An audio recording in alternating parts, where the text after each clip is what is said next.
Hello and welcome to the adventures of LBZ. I am Lance Collins, and if you're new to my channel, please consider hitting the subscribe button if you are not already subscribed. Also, if you like this video, please hit the like button. If you are new to the PDI setup videos, I do not play the background audio due to privacy for people at work. I usually just do a voiceover and play some music that I've downloaded off of the YouTube site in the background. In this video, I will be building, or setting up a 2022 NC750X. And as you can see, the first thing that you're going to need to do is get some cutters or a knife, and I'm going to have to cut all of the tie straps and get the hardware and boxes and whatever comes with the bike out. No, I didn't put my knife through the box very deep there. As you can see, it said don't use a knife. Yeah, done a million of these, so I know that if I don't push down very hard on the knife, it won't go very deep into the box. And as you can see, there's not a whole lot to this bike there. You basically are going to lift it up out of the crate, install the front wheel, install the mirrors, charge the battery up. There's actually a license plate bracket that goes on the back, and I'm trying to think what else here. Oh, the windscreen on the front. That is my giant rubber band ball. That's a year's worth of rubber bands. There's actually a whole box. If you've watched these videos before, I have a whole box full of rubber bands that probably weighs about 55, 60 pounds that are waiting to go on that ball. So, yeah, when you're flat rate, you don't really spend a whole lot of time on free stuff like putting rubber bands on the ball. But occasionally, you're standing around waiting for the next job, and that's whenever I put rubber bands on there. So what I'll do is I'll cut all these packs open, get my bolts out, make sure, everything's there. I'm going to go ahead and spray some contact cleaner onto the brake disc here, wipe it down with my microfiber, getting the Cosmoline and the paint marks off of the rotor from the factory. Now I'll go ahead and remove the master cylinder and install the clamps and the bolts. And just like all the other PDIs, there are little identification marks or punch marks on the handlebars to let you know where to set the position on the actual master cylinder and lever itself.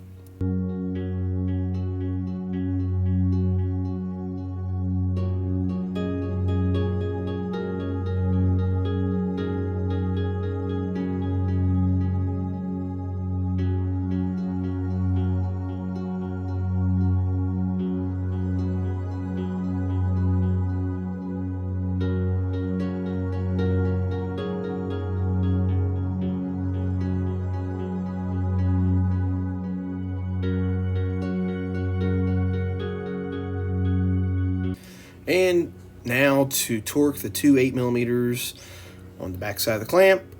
I did those at 84 inch-pounds if you're curious.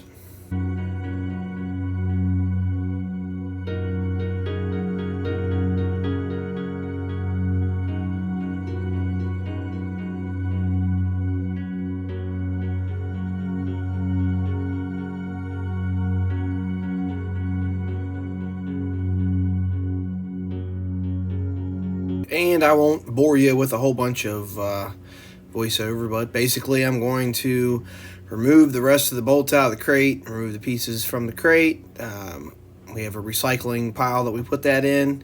And then what I'll do is use the fork truck and wrap a strap around the handlebars and the clamps, lift the front of the bike up out of the crate, install the front wheel and the front brake rotor caliper bolts. And then we'll put the mirrors on, charge the battery. Let's see here. Set tire pressures, check the oil, fill the fuel, all that good stuff, and finish the PDI up. So if there's any other key or important pieces, I'll add a voiceover at those parts.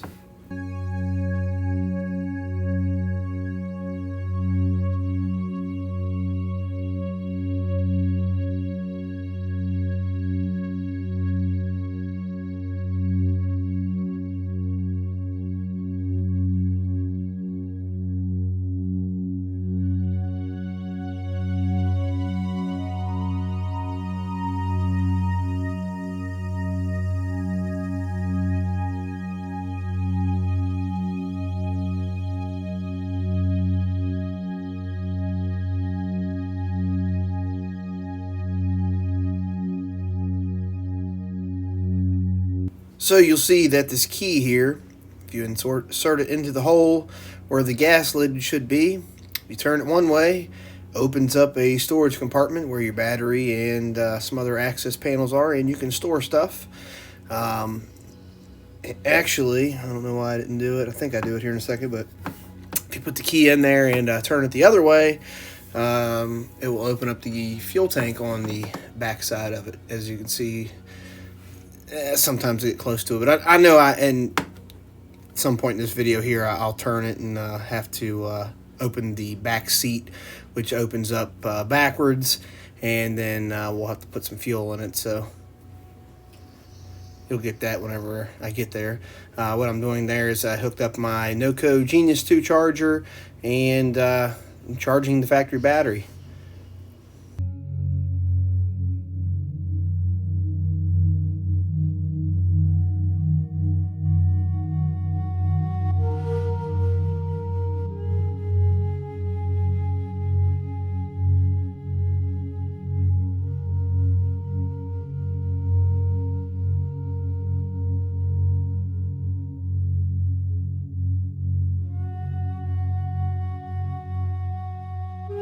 And you'll see me point to the charger and it's flashing reds, or I'm sorry, green. And that means it's actually good to go, fully charged. These batteries actually come pre-charged a lot of the times in the bikes. You just have to hook the battery terminals themselves up. So, but we still check them all. I know the lithium ones that come in some of the dirt bikes, they can take like an hour sometimes to charge, so not as fast as these here that are already like 95% charged, and you're just kind of putting a little booster on the back side of it and fully charging it up.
And this is actually not how it's supposed to be.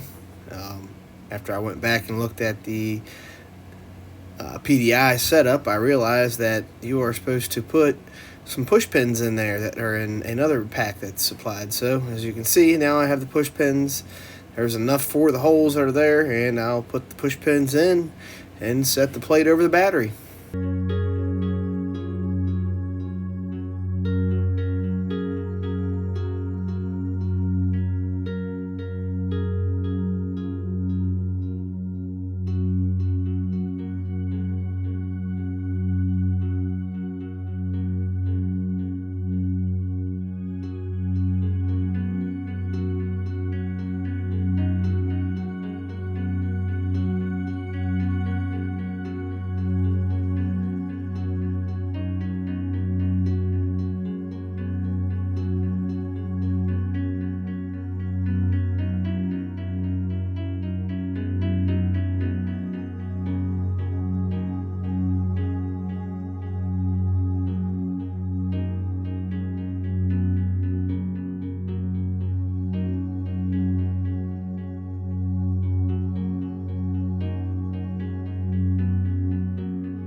And as much as I hate to do this, about 95% of the people that watch my videos aren't subscribed to the channel.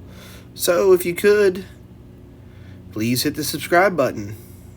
Also, if you like this video, hit the thumbs up.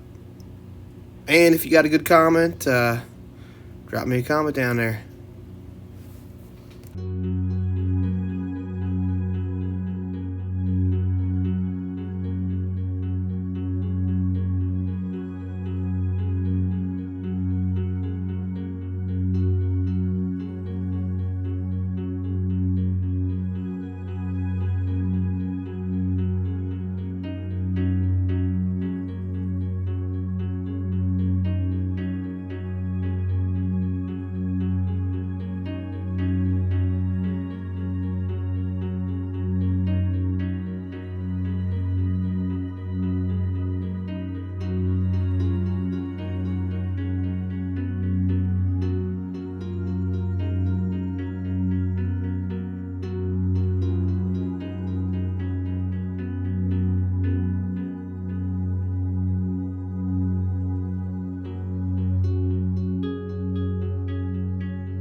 And even though this is a single disc wheel, you still have to remove the brake caliper, which there is a stay on the brake line, a support stay, so you can pull the two bolts out and pretty much just let it hang there. It doesn't jerk down, it just kind of swings back. But yeah, I put a little Honda rust penetrant lube on the axle. If you watch other videos, I don't really like the NECs on there, just because it really binds and builds up around the seal area itself anyways, because the slider on the seal usually will wipe it off the axle, and then people leave it on there, and your dirt and stuff collects there and tears the seal up, then your bearing goes bad. So yeah, I just use that stuff. The excess on the outside of it will kind of wipe off anyways in the final cleanup. Whenever we finalize the actual cleanup on this, we go brake clean all that stuff off again and make sure there's nothing on the outside. So yeah, just gonna go ahead and get this wheel torqued in there.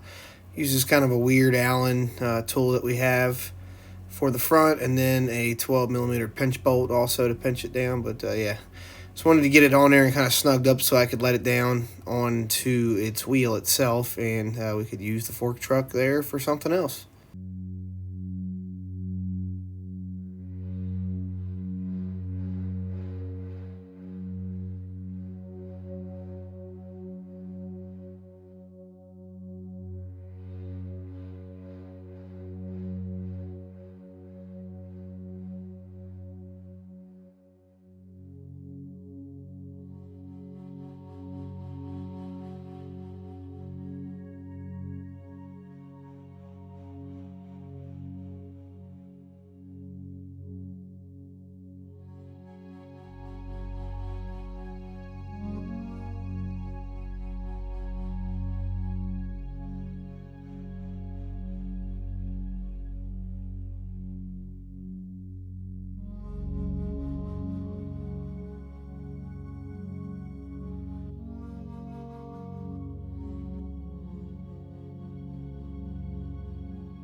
And what I did is I put some red Loctite on those bolts, and I grabbed a tool that is specifically designed to spread the two pads out. It's not just a screwdriver, it's tapered and it's rounded at the ends so it doesn't tear the pad up. As you can see, and it's flat. It's not a scraper, it's literally a tool for spreading the brake pads in the caliper so it does not tear the brake pads up.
And no, the little red reflectors that I'm using to put this stay on are not the factory ones, but if I put the factory ones in there, you know how it is, sometimes salespeople like to remove the bolts and lose them. So instead I put the bolts back into the little pack with the owner's manual, and there's little special washers that go in there so that they can go in between the plastic part and the metal frame bracket that I'm installing with the red reflectors right now.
And if you're wondering, I am just setting the time on the display using the left handlebar control, and you have like an up and down and a select button there. So go ahead and use that, and we'll set the time and get it all the rest of the way wiped down and set up, and go for a little test rip at the end.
This is the 2022 Honda NC750X.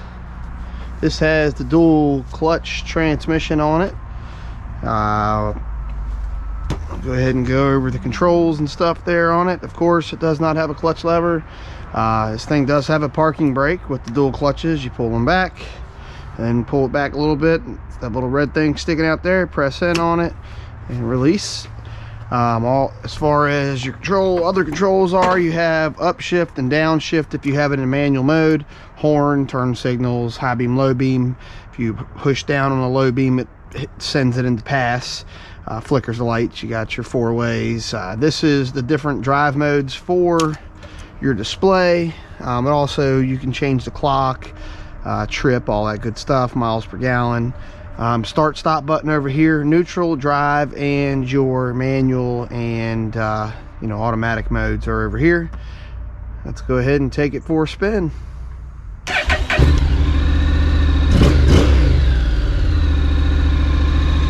Wow, I'm so used to trying to pull a clutch in and then pushing the gear shifter. A little weird with one of these dual clutches, but I guess if you owned one, you'll get used to it pretty quick.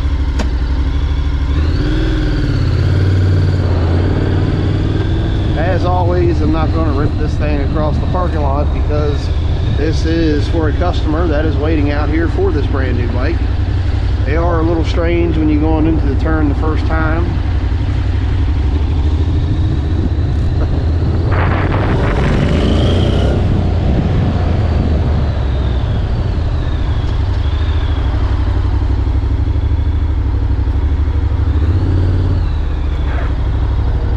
Bike does have, as you can see in the video, it has a fuel tank underneath the rear seat, and then where the fuel tank would normally be on a bike, it has a spot where you can put a helmet or anything else that you want, 20-ounce bottle of soda, food, whatever.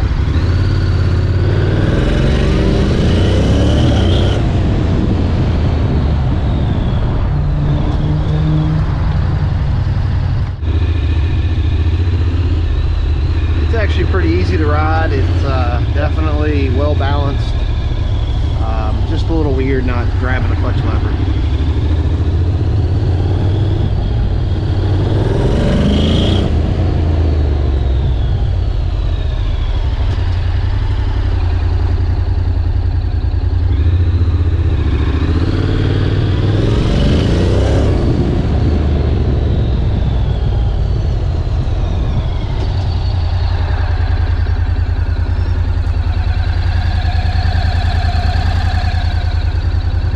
That is, but we'll pick it up.